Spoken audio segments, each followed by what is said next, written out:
ही फक्त कोसळलेली झाडं बघा आणि ही वाकलेली झाडं बघा. हे जे काही झालं आहे ना, ते झाडाच्या भोवती जे अन्नधान्याची जी पावडर टाकतात ना, त्याच्यामुळे हे सगळे प्रकार झाले.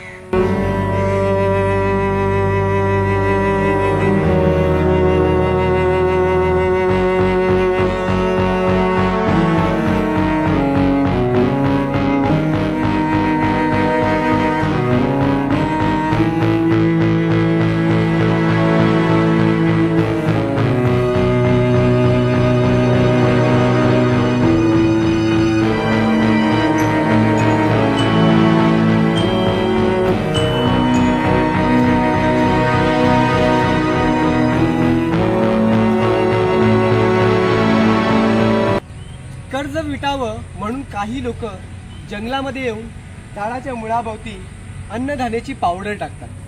त्याचे परिणाम काय होतात? झाडं अशी कोसळतात.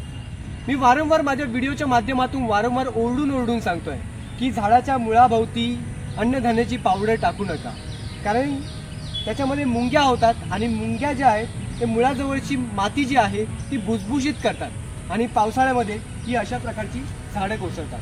आता ही झाडं बघा ना, किती मोठी झाडं आहे ती. आता हे झाड बघा किती मोठं आहे.